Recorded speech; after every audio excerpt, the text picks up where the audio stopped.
There's no feeling more intense than starting over. If you deleted your homework the day before it was due, as I have, or if you left your wallet at home and you have to go back after spending an hour in the commute.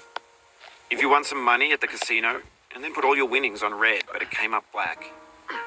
If you got your best shirt dry cleaned before a wedding and then immediately dropped food on it. If you won an argument with a friend and then later discovered that they just returned to their original view. Starting over is harder than starting up. If you're not ready for that, like if you've already had a bad day, then what you're about to go through might be too much. Feel free to go away and come back. I'll be here. Alright, thanks for coming with me on this trip. I'll understand if you have to take a break at any point. Just find a safe place to stop and quit the game. Don't worry, I'll save your progress, always, even your mistakes. This game is a homage to a free game that came out in 2002, titled Sexy Hiking. The author of that game was Jazuo, a mysterious Czech designer who was known at the time as the father of B games. And B games are rough assemblages of found objects. Designers slap them together very quickly and freely, and they're often too rough and unfriendly to gain much of a following. They're built more for the joy of building them than as polished products. In a certain way, Sexy Hiking is the perfect embodiment of a B game. It's built almost entirely out of found and recycled parts, and it's one of the most unusual and unfriendly games of its time. In it, your task is simply to drag yourself up a mountain with a hammer. And that act of climbing, in the digital world or in real life, has certain essential properties that give the game its flavor. No amount of forward progress is guaranteed. Some cliffs are too sheer or too slippery. And the player is constantly, unremittingly in danger of falling and losing everything.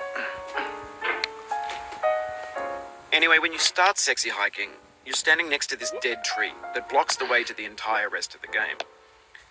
It might take you an hour to get over that tree, and a lot of people never got past it.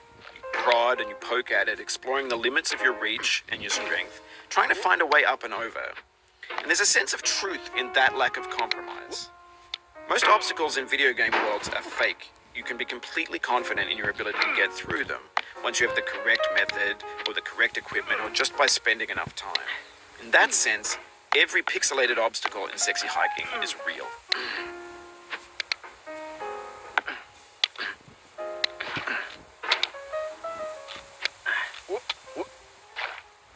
Oh, you just lost a lot of progress.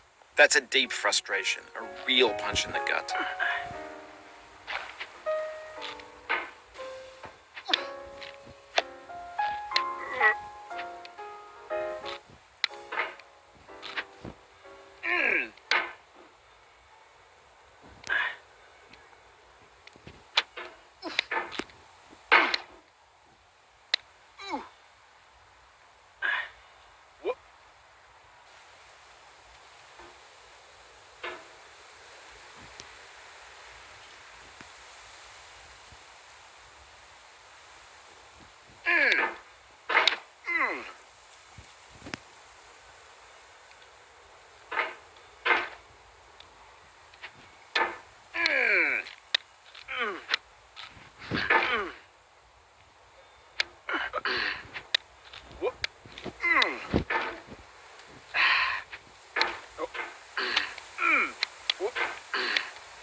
The obstacles in sexy hiking are unyielding, and that makes the game uniquely frustrating.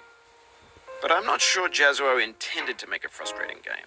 The frustration is just essential to the act of climbing, and it's authentic to the process of building a game about climbing. A funny thing happened to me as I was building this mountain. I'd have an idea for a new obstacle, and I'd build it, test it, and it would usually turn out to be unreasonably hard.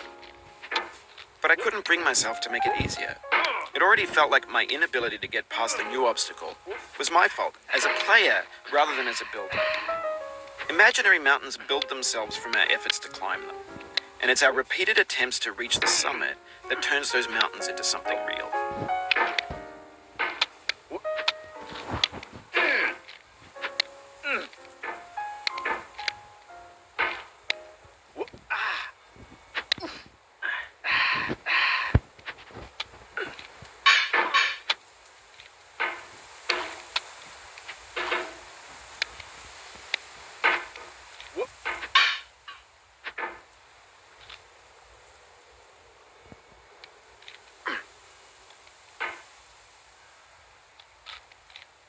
When you're building a video game world, you're building with ideas.